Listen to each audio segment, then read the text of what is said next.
আজকে আমরা শুরু করব বিজয় বাংলা টাইপিং। বাংলা টাইপিং করার জন্য আমরা ব্যবহার করব বিজয় 52, বিজয় বাংলা যেটাকে বলা হয়। আমরা প্রথমত আমাদের লিখার ফন্ট পরিবর্তন করতে হবে। আপনি সবসময় আমার এখানে এগুলো দেখাবেন। ফন্ট পরিবর্তন করার জন্য আমরা প্রথমত আমাদের মাইক্রোসফট ওয়ার্ড থেকে ফন্ট অপশনে যাব। সেখান থেকে আমরা এই যে এটা হচ্ছে বাংলা ফন্ট, এরকম যেগুলো বাংলার মতো দেখা যাচ্ছে সেগুলো হচ্ছে বাংলা ফন্ট। তো আমরা প্রথমত এই যে সুতনি এমজে, যেটা অফিসিয়াল বাংলা লিখতে হয় সেটার নাম হচ্ছে সুতনি এমজে, আমাদের ফাইলে লিখে আছে। আমরা লিখে দিব এখান থেকে SU একটু করে লিখে দিলে যে সুতনি এমজে লেখাটা পুরোটা চলে আসবে। এরপর আমরা কিবোর্ড থেকে এন্টার দিব। এন্টার দিলে এখানে দেখবো যে বাংলা উঠতেছে।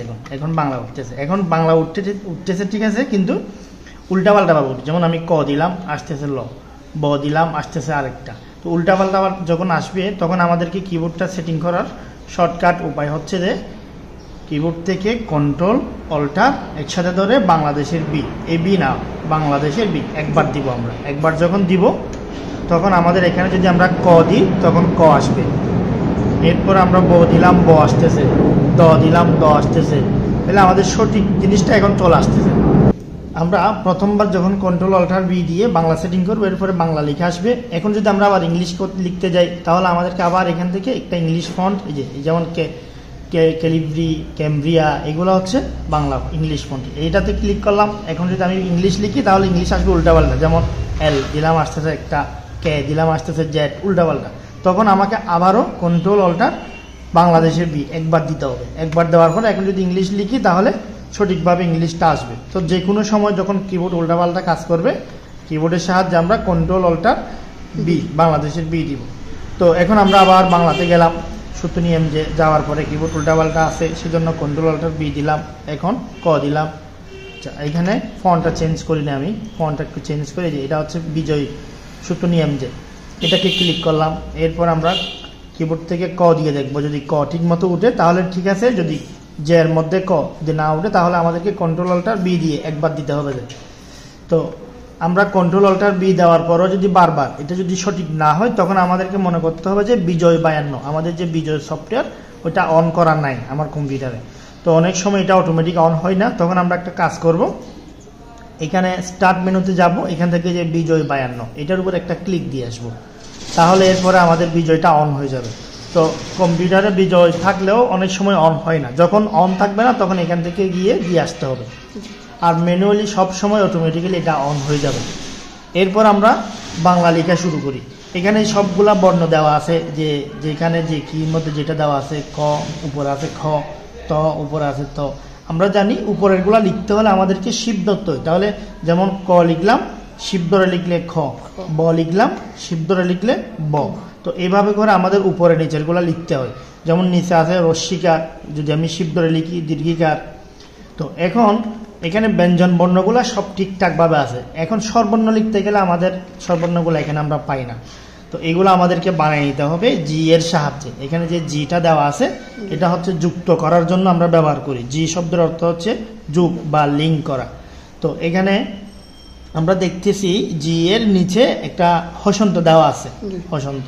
তো এখন আমরা একদম প্রথম থেকে লিখি, যেমন সরিয়, সরিয়টা এখানে উপরে দেওয়া আছে। তাহলে এটা লিখতে হলে আমাকে কি করতে হবে, শিব ধরে এরপর এটা লিখতে হবে সরিয়। এখন স্পেস দিলাম সরিয়া। এখন সরিয়া লিখতে হলে এখানে সরিয়া নাই, তাহলে আমাদেরকে লিখতে হবে প্রথমে জি, জি দেওয়ার পরে এরপরে আকার দিলাম, সরিয়া হয়ে গেছে। জি লিখলাম, একটা হসন্ত উঠছে, এরপরে রস্যিকার দিলাম, রস্যি হয়ে গেছে। জি লিখলাম, এরপরে দীর্ঘিকার, যেহেতু উপরে আমরা শিব ধরে দীর্ঘিকার দিলাম, দীর্ঘ হয়ে গেছে। এরপর হচ্ছে জি, জি লিখলাম, রি কার দিলাম রি, জি লিখলাম, এ কার দিলাম এ, জি লিখলাম, ওই কার, যেহেতু উপরে শিব ধরে দিলাম ওই ওই, ঠিক আছে। এরপর হচ্ছে জি লিখলাম ও। আচ্ছা, ও এর জন্য আমাদেরকে জি দিতে হবে না, সরাসরি ওটা এখানে দেখা যাচ্ছে সেজন্য আমরা ওটা সরাসরি দিব। এরপরে আও এর জন্য আমাদেরকে জি দিতে হবে, জি দিলাম, আউকার শিব ধরে লিখলাম। তাহলে আমরা আমাদের স্বরবর্ণগুলো এভাবে বানিয়ে নিতে হবে। যখন কাজের ক্ষেত্রে মাঝে মধ্যে স্বরবর্ণের ব্যবহার আসবে তখন এইভাবে আমরা লিখে নিব। এখান থেকে প্রথমে জি, এরপরে এই কারগুলাকে আমাদেরকে সিলেক্ট করতে হবে শিব ধরে। হ্যাঁ, শিব, যেটা উপরে আছে সেটা শিব ধরে, যেটা নিচে আছে সেটা শিব ধরতে হবে না। যেমন রস্য লিখবো, তাহলে জি লিখলাম, রস্যকার রস্য হয়ে গেছে, তাহলে আমাকে আর শিফট ধরতে হচ্ছে না। তো এরপরে আমরা ব্যঞ্জন বর্ণগুলো লিখতে পারবো। তো পরবর্তী পার্ট হচ্ছে আমাদের এখানে ফাইলের মধ্যে, এটা একটু ভালো করে দেখাবে। ফাইলের মধ্যে যে পার্ট 1 দেওয়া আছে, পার্ট 1-এর মধ্যে আমরা যে শব্দগুলো বানানোর লিখা আছে এগুলো আমরা লিখবো, যে দাবা, বাবা, দাবি, কবিতা। তো এই যে এখানে 2 লাইন আছে, এগুলো আমরা প্রথমত দেখে দেখে টাইপ করব। যেমন বাবা, তো এখানে ব আকার, ব আকার বাবা। এরপরে দাবি, দ আকার, এরপরে রস্যিকার আগে দিতে হবে, এরপরে ব দাবি। তো কবিতা লিখব ক, এরপরে রস্যিকার আগে, এরপরে ব, এরপরে ত আকার। এভাবে করে আমাদেরকে প্রথম পার্টটা লিখতে হবে। এরপরে দ্বিতীয় পার্টটা লিখব। দ্বিতীয় পার্টের মধ্যে আছে মাঝখানের লাইন দিয়ে, উপরের লাইন দিয়ে কিউ ডব্লিউ ই, এই যে মাঝখানের লাইনটা দিয়ে শব্দ বানানো। তো এইগুলা দিয়ে যে 2 লাইনের শব্দ বানানো, টাকা, পপি, জাহাজ, এগুলো আমরা করব। এরপরে পার্ট 3 আছে আমাদের নিচের লাইন দিয়ে, এই যে এখানে আছে জীবন, মাস, মামা, এগুলো আমরা লিখব। যেমন তোরা, ত উকার, উকারটা এখানে দেওয়া নেই। তো উকারটা আমরা কিভাবে বানাবো, যেমন প্রথমে একার দিব, এরপরে ত দিলাম, এরপরে আকার। তাহলে এভাবে আমরা ত উকার এটা বানাইতে হবে। তো এই জাতীয় যতগুলা কাজ আসবে সেগুলো আমাদেরকে জি দিয়ে করতে হবে, আকার, রস্যিকার, দীর্ঘিকার। তো এরপর আমরা যাব আমাদের ফাইল থেকে এই যে যুক্ত বর্ণ লেখার নিয়ম, এখানে আছে স্বরবর্ণ লেখার নিয়ম, যেটা আমি একটু আগে দেখাইছি, এটা ভালো করে দেখাও। জি, যেমন জি আমরা সরিয়া কিভাবে লিখছি, জি লিখছি, এরপরে এফ, এফ এর মধ্যে আকার আছে, রস্যি, জি লিখছি, এরপরে ডি, এরপরে দীর্ঘি আছে, এরপরে দীর্ঘি কিভাবে লিখতে হয়, জি লিখছি, এরপরে শিপ ধরে ডি, যেহেতু ডির উপরে আছে হ্যাঁ দীর্ঘিকারটা। তো এইভাবে আমরা স্বরবর্ণগুলা লিখে নিব, যে নিয়মটা। তো পরবর্তী নিয়ম হচ্ছে এখানে কতগুলা শব্দ দেওয়া আছে, যে কম্পিউটার, হুক্কা, ক্যারাত, ক্ল্যাশ, এগুলা। তো এগুলা লিখতে হলে আমরা এখানে এটা থাক, তো এটা এবং এই কিবোর্ডটা একসাথে যাতে ধরে, এভাবে করে ধরো, দেখা যাচ্ছে না? যেমন কম্পিউটার, কম্পিউটারটার মধ্যে আছে ক, সরাসরি আমরা ক দিলাম এখান থেকে, এরপরে রস্যিকারটা আগে আছে, তাহলে আগে দিয়ে দিলাম।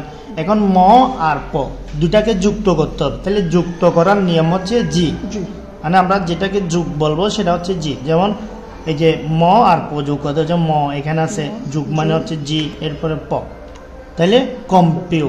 এরপরে রস্যটা দিব কিভাবে, জি দিলাম, এই যে রস্যকার কম্পিউ, এরপরে ট আকার র কম্পিউটার।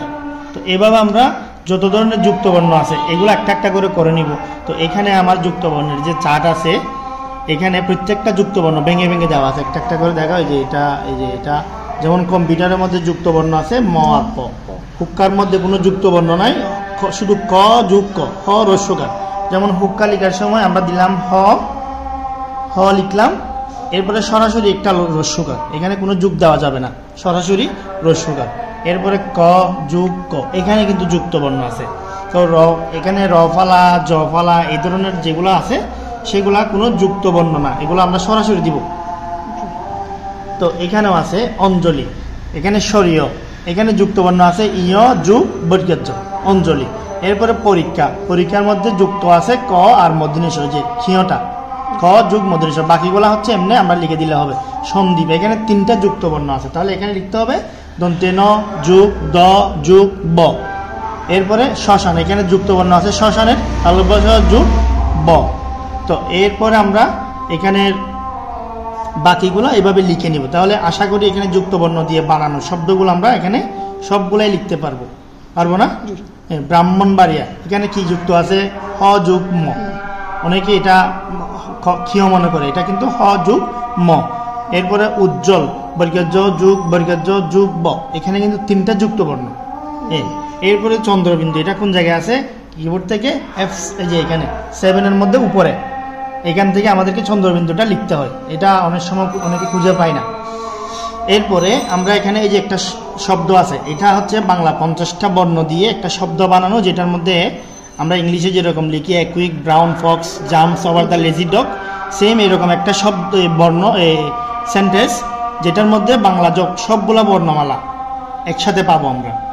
তো এটা হচ্ছে একটা, আমরা সব কিছু লিখে ফেলতে পারবো। পরবর্তী দিনে আমরা এসে এই ধরনের কিছু বাংলা টাইপ করবো, আমাদের ফাইল থেকে দেখে দেখে। এই যে দ্বিতীয় দিনে বাংলা টাইপ লেখা, এই যে কঠিন কঠিন যে শব্দগুলো আছে এগুলো আমরা লিখবো, এগুলো একটা একটা লিখবো। এগুলো লিখে শেষ হলে আমাদের কিছু হোমওয়ার্ক থাকবে। হোমওয়ার্কগুলো হচ্ছে যে এই যে এখানে আছে এই পর্যন্ত, এটা এখানে এই পর্যন্ত হচ্ছে হোমওয়ার্ক। তো পরবর্তীতে হোমওয়ার্ক হচ্ছে তৃতীয় দিনে আমরা লিখব এই যে একটা সম্পূর্ণ অ্যাপ্লিকেশন বাংলাতে, যেগুলো আমরা অফিসিয়াল ফরম্যাট মেনটেন করি, অফিসিয়াল সিস্টেম আমাদেরকে এই ফরম্যাটে একটা অ্যাপ্লিকেশন তৈরি করতে হবে, যেটা আমাদের ফাইলে দেওয়া আছে। আমরা ফাইল দেখে দেখে এটা শিখব। তাহলে এই যে বাংলা টাইপিংটা আমি প্রথম দিন শিখে দিলাম, এরপর থেকে টানা 3 দিন আমাদেরকে এই কাজগুলো করতে হবে। টানা 3 দিন আমাদেরকে এই কাজগুলো করতে হবে নিজে নিজে। তাহলে এর মধ্যে যদি কোনো সমস্যা হয়, কোনোটা টুলস যদি আমরা না পাই, সেটা আমরা জিজ্ঞেস করে নেব। যেমন এখানে এই যে গুণ চিহ্ন, এগুলো আমরা কোথায় পাবো? এই গুণ চিহ্নটা আমরা ইকুয়েশনের মধ্যে পাই না, ইকুয়েশনের মধ্যে পাই। এরকম যে কঠিন কঠিন জিনিসগুলো আছে সেগুলো আমরা এখান থেকে খুঁজে নিব। এরপরে এখানে কিছু এক্সট্রা কাজ আছে, এই যে এগুলো আমরা বাংলা টাইপিংয়ের ক্ষেত্রে অনেক সময় ভগ্নাংশ লিখতে হয় 1/2। তো সাধারণত আমরা যদি এখানে একটা ভগ্নাংশ লিখি, এই যে আমি লিখলাম, এখানে কিবোর্ড দেখালে হবে, আমি একটা ভগ্নাংশ লিখলাম। ভগ্নাংশ লেখার জন্য আমরা যে সাধারণত ইকুয়েশন থেকে আমি একটা এখান থেকে ইকুয়েশন নিয়ে আসলাম। নিয়ে আসার পরে এখানে 1/2 লিখতে হচ্ছে। 1/2 লিখতে হলে আমাদেরকে অবশ্যই এখান থেকে একটা এই ভগ্নাংশ নিতে হবে। এই যে এখান থেকে একটা ফ্র্যাকশন নিব আমরা। এই যে ভগ্নাংশটা নিলাম, নেওয়ার পরে এখানে 1 লিখলাম, নিচে এসে 2 লিখলাম, 1/2 লেখার পরে এখন যদি এটাকে বাংলা করতে হয়, আমরা এটাকে সিলেক্ট করে যদি এখান থেকে হোম থেকে যদি বাংলা করে দিই, এটা বাংলা হবে না। এই যে বাংলা করে দিলাম, কিন্তু বাংলা হচ্ছে না। তো বাংলা করার জন্য এখানে একটা টেকনিক হচ্ছে, আমরা যখন এটাকে লিখব, লিখার পরে আমরা এই যে আমাদের এই যে হোম থেকে এসে এটার উপর ক্লিক করে আগে একটু এটার উপর ক্লিক করলাম। ক্লিক করার পরে ডিজাইন, এই যে ডিজাইন আছে না, এই যে যুক্তবর্ণ লেখার জন্য ডিজাইনে যাব, যুক্তবর্ণর গড় যেটা আছে ওইটাতে যাব। ওইটাতে যাওয়ার পরে এখানে আছে নর্মাল টেক্সট, এটাকে সিলেক্ট করে আমরা এটাকে প্রথমে সিলেক্ট করব, এরপর এটাকে নর্মাল টেক্সট করে দিব। এই যে নর্মাল টেক্সট করে দিলাম। এখন যদি আমরা এখান থেকে গিয়ে বাংলা করে দিই, এই যে 1/2 হয়ে গেছে না? তাহলে আমরা নর্মালি যদি একটা যুক্তবর্ণ এখান থেকে ভগ্নাংশ লিখি, সেটা অটোমেটিক্যালি এখানে বাংলা হবে না। এটাকে বাংলা করার জন্য এই সিস্টেমটা মেনটেন করতে হবে। তাহলে প্রথমে কি করব, যুক্তবর্ণের চারটাতে যাব, গিয়ে আমরা এখান থেকে প্রথমে নর্মাল টেক্সট, এই যে এখানে যুক্তবর্ণের মধ্যে ঢুকলাম, ডিজাইন থেকে আগে নর্মাল টেক্সট করতে হবে। লেখাটাকে সিলেক্ট করে নর্মাল টেক্সট করতে হবে। এরপর আমরা নর্মাল টেক্সট করার পরে এখান থেকে এসে সুতো নিয়ম যে এটা করে দিব, তাহলে আমাদের যুক্তবর্ণ হয়ে যাবে, বাংলায় যুক্তবর্ণ। যখন আমরা বাংলা যেহেতু করতেছি, বাংলাতে আমাদেরকে ভগ্নাংশগুলো লিখতে হবে, তখন এই টেকনিকটা আমাদেরকে শিখে রাখতে হবে। তো এখানে টোটাল আমাদেরকে 3 দিন প্র্যাকটিস করতে হবে এই কাজগুলা। 3 দিনে মিলে আমাদের বাংলা কাজগুলো কমপ্লিট করতে হবে। যতগুলো এখানে হোমওয়ার্ক আছে এগুলো আমরা কমপ্লিট করব।